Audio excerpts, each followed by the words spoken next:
What's up, heathens? How ya doing? I'm the Godless engineer, and I critically analyze apologist claims to give you the best arguments and information so that you can stand up and use your voice. Recently, I got mentioned in a video that covered James, the supposed brother of Jesus. Let's see what he's talking about. It's a pretty amazing historical fact that Jesus' brother, who probably wore the Savior's hand-me-downs, later in life converted to Christianity. What would it take to convince you that your brother was the Messiah?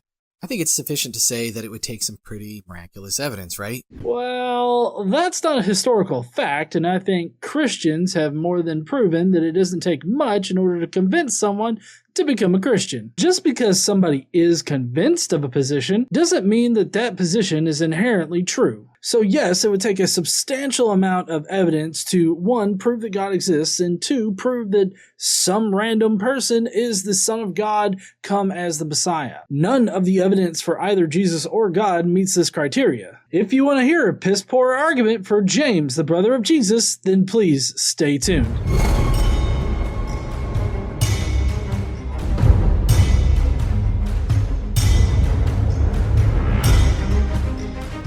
So before we begin today, I just want to say that this subject is pretty niche and is not all that important to the subject of whether or not Jesus is divine. I only recommend that people discuss this particular issue in the larger context of the historicity of Jesus in general, not as an argument against Christianity. If you're interested in topics like this, I highly recommend the CHRESTUS app. Not only because it's my app, but also it is the best aggregation of all the information surrounding the historicity of Jesus. I've also only used peer-reviewed scholarship as the basis for the information within the app. So if you want to know more about how Jesus probably didn't exist, then definitely download the CHRESTUS app today. But more to the point, I think that it's most likely that Jesus did not have a brother named James. There is a lot of ambiguity in Paul's description of James in Galatians 1:19. This ambiguity allows us to interpret Paul's words as either meaning a blood relative or a fictive kinship. Taken in isolation, this particular verse does not denote which definition Paul could be using. I've issued sort of a challenge to historicists to definitively show me how Paul is definitely using the blood relative definition and not the fictive kinship definition for adelphos, which is the Greek word that he uses. So far, nobody has succeeded in doing this. But hopefully today we will find somebody that can do it. Well, the gospel writers tell us that Jesus' own family thought that he was crazy and they doubted his claims. You can see that in Mark 3:21. And John 7:5. But after James believed that he saw the risen Jesus, he really had a big change of heart and mind. He became an apostle, he led the Jerusalem church, and was even martyred for the faith. Well, those two passages aren't exactly evidence showing that Jesus had family members. For one thing, the Gospels are not written by eyewitnesses. We also cannot know what sources the Gospels were using other than the Scriptures. If they ever use a historical reference, they definitely didn't talk about it, so we simply don't know if what the Gospels say is true. So the Gospels seem to be clearly separated from actual history. Next, Mark 3:21 seems to be more or less referencing his friends or associates. Later translations have changed it into meaning family, but even in the New International Version of the Bible, it has a caveat saying, or his associates. I think this would be a solid reference to the Gospels mentioning the family of Jesus if we could, 1, establish that it was written by eyewitnesses, and 2, the language used here to characterize his family wasn't so ambiguous. Taking this passage at face value after it's been translated over and over again seems quite lazy. John 7:5 also uses the same word that Paul does, adelphos. Now, the author of John could be using the word in a way that suggests a blood relation, but in a larger context of John 7, you can tell that he's obviously referencing people that are part of this fictive kinship that all Christians have. Gotta have that context! I mean, you apologists love context, don't you? A better passage to bring up here would be John 2:12. In this passage, Jesus distinguishes between his disciples and the brethren. He's still using adelphos, but it's the same kind of ambiguity that Paul also employs. But I still feel like he's more or less talking about general Christians rather than blood relatives. Finally, you're conflating the James of Galatians 1:19 with James the Pillar that appears in Galatians 2. James the Pillar is obviously also an apostle. Now, you could interpret this passage as referring to James the Pillar that appears in Galatians 2, but that kind of throws a wrench into your whole idea that this James the Pillar is the brother of Jesus, because it's commonly known that James the Pillar is the brother of John, at least in the canon of Christian literature. So did Jesus have multiple brothers, being James the Pillar and John the Apostle? Why is John never referenced to as a brother, at least in the way that Paul references James? This is pretty compelling evidence for Christianity, if you ask me. Here's where the Jesus mythers try and burst our apologetics bubbles. Seeing that myths and legends don't possess actual physical human relatives, they go about and try and debunk the evidence of James. No, this is not compelling evidence for Christianity. I could see how you might consider this good evidence for a historical person named Jesus that started Christianity, but as evidence for the magical notion that Jesus resurrected from the dead, I really don't see how this works as evidence. Also, one of our goals isn't to debunk this James reference. Our goal is to show you how our hypothesis that Jesus probably didn't exist in history also explains all the evidence. Any good hypothesis is going to be able to better explain the evidence that we have. And that's all we're trying to do. Now, the vast majority of scholarship, whether they're Christian or non-Christian, believe that Jesus really did exist.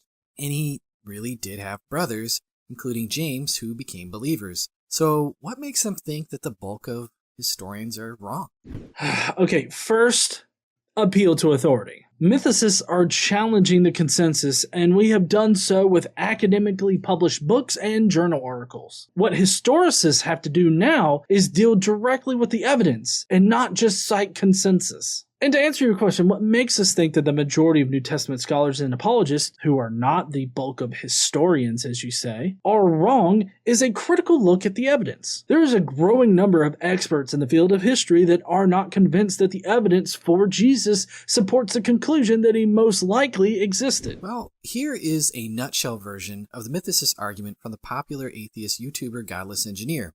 He writes, "No, Jesus didn't have a brother named James. This belief comes from Galatians 1:19, where Paul claims to have met James, the brother of the Lord. Paul uses the word adelphos, and that can either mean a blood brother or a religious kinsman. Given the context, we can't determine if Paul meant either type of brother. We can look at Paul's theology on brothers of the Lord, and Paul considered that any baptized Christian could be a brother or sister of the Lord. He even uses the same words to describe this type of brother. Most likely, this James was just another Christian." End quote. Now, Godless Engineer and other mythicists like him aren't necessarily wrong when it comes to Paul's use of the word brother. Paul does refer to fellow saints as brothers and brethren dozens of times in his letters. This goes without dispute. Oh, I'm sorry. What was that again? Let me hear it one more time. Now, Godless Engineer and other mythicists like him aren't necessarily wrong when it comes to Paul's use of the word brother. Oh, really? Paul does refer to fellow saints as brothers and brethren dozens of times in his letters. Not just dozens of times. Every single time Paul uses the word adelphos to indicate a brother, he is literally meaning a fictive kinship. So let me get this straight. You mean to tell me that you think that my argument is at least possible and plausible? Is that the conclusion that you're coming to? If so, then you'll need to find a way to distinguish between a fictive kinship and a blood relative. We would need evidence elsewhere in Paul's writings that he used adelphos in a different way. Sad thing is, we don't have that anywhere. But there is a problem with this view. Paul calls James the brother of the Lord in Galatians 1:19, not a brother of the Lord. Now, if Paul was saying that James was just another brother, he would have likely left off the definite article. And why wouldn't Paul call, say, Peter or some of the other apostles' brothers as well? Oh, this argument. This would be convincing if Paul didn't also use the word the when referencing obvious brothers in Christianity. You know, fictive kinships. One of the more damning citations is 2 Corinthians 2:13, where he says, Titus, the brother of me. So would this particular passage mean that there's only one other Christian? Titus? Or is Titus his literal brother that he never talks about being a literal brother anywhere in his writings? I feel like the more parsimonious answer is that Paul was just distinguishing a single brother of the Lord or a single general Christian that he also met in Galatians 1:19. So it literally doesn't matter if Paul uses the, because he always uses that word when denoting another Christian. I mean, if this is all you have defending the idea that this is literally talking about a blood relative of Jesus, then I'm very unimpressed. I thought that I was going to get a serious argument that would firmly establish that Paul was talking about a blood relative and not a fictive kinship. All I got was shit. Now, Richard Carrier, a famous Jesus mythicist, he's tried to argue that there were two different groups in the early church. You had apostles, and you had everyday baptized believers, that is to say, brothers. Carrier is a historian with a PhD and is also a mythicist. You framing him as just some other mythicist out there is quite dishonest. He is an expert in the field of history. I feel like this just goes to show how you'll cherry pick your experts to reinforce your previously held beliefs. Also, we did know of at least two groups of Christians that existed at the time of Paul. That would be apostles and then just general Christians. That really isn't in dispute, is it? I feel like Galatians 1:19 is clearly defining Cephas as an apostle and James as a general Christian. How else could you indicate that distinguishing feature of James? I'm asking in all seriousness. How would you do that? But nowhere in Paul's writings do you find this definition of someone who is a brother but not an apostle. And the biggest problem with this view is that James isn't just another baptized believer. Paul goes on to say he did not see any other apostle except James, his brother. Well, there goes that argument. According to Paul, James is the brother of the Lord, and he is also an apostle. I don't believe that's what the grammar indicates here. The grammar actually excludes James from being an apostle and only labels him as a general Christian. I would also argue that this James is not the pillar. James the pillar had a brother named John, the apostle. So your whole definite article argument is kind of contradictory to the notion that Jesus had multiple brothers. And if you agree that Jesus had multiple brothers, being James the pillar and John the apostle, then how would a brother of the Lord be any better of an indication of a general Christian? I mean, your entire argument here just makes no fucking sense. Because of this problem of the definite article, the brother of the Lord, another mythicist, G.A. Wells, who wrote way before Richard Carrier, he has proposed an entirely different solution. He says that the brothers of the Lord were a particular group of fervent Messianic Jews, and James was the leader of this particular sect. After all, there was a group of Christians in Corinth who said that they were of Christ, and Wells goes on to argue that in the Gospels, Jesus does call his followers brothers. That is possible, but it's just merely speculation and is in fact not found in evidence. Carrier notes that this is also a possible solution too, but it's more likely that brothers of the Lord is just simply what Christians called each other prior to the word Christian getting popularity. It's also just as likely Brothers of the Lord was policed in the community to strictly only mean the blood relatives of Jesus Christ, but that also means that it's not found in any kind of evidence. I do like how you continuously reinforce that the term brothers was regularly used to indicate a fictive kinship rather than blood relation. Kinda feels like someone's exposing some confirmation bias here. You could see that after the resurrection in Matthew 28:10 and John 20:17. The problem here is that both Gospels use the same term to describe Jesus' physical brothers. You can see that in Matthew 12:46-50 and John 7:5. Both Matthew 28:10 and John 20:17 are where Jesus has just resurrected and is appearing to the women or woman and telling them to go and tell the brothers or the apostles that he has risen. Jesus there uses the same Greek word that Paul does to indicate brotherhood, which again is to say that this is a fictive kinship, not blood relation. Matthew 12:46-50 is an apologetic worked into Matthew in order to teach the message that all baptized Christians were seen as part of the family of God. This in fact reinforces my whole argument on the use of brothers. And I've already covered how John 7:5 also reinforces my point. Secondly, when Jesus says, "Go and tell my brothers" in Matthew and John, he's specifically referring to the apostles. He's not referring to some separate, distinct group of Jewish missionaries. Given that Wells doesn't believe James or anyone was a member of that group because he doesn't think Jesus even existed or even had disciples for that matter, this doesn't really support his claim. Oh, so you understand that Jesus was referring to the apostles as brothers here, who were not his literal brothers, but rather a fictive kinship. And why do you think that Paul was referring specifically to a blood relation rather than fictive kinship? Because all I hear is you continuously reinforcing my argument and specially pleading for your argument. Also, when Paul refers to the divisions in the Corinthian church, he's rebuking them for squabbling over who their favorite Christian leader was. It seems more likely that those who were of Christ were saying that their ultimate allegiance was to Jesus, and perhaps no one else. Maybe they thought they were so spiritual that they didn't need the rest of the body of Christ, which Paul clearly rebukes in 1 Corinthians 21. Okay. I guess you're talking about the idea that Paul was referencing different levels or divisions of Christians in his day. But I mean, Paul definitely does differentiate between the different levels of membership in Christianity, namely apostles versus just general Christians. Finally, Paul reprimands the Corinthians for falling into this kind of division.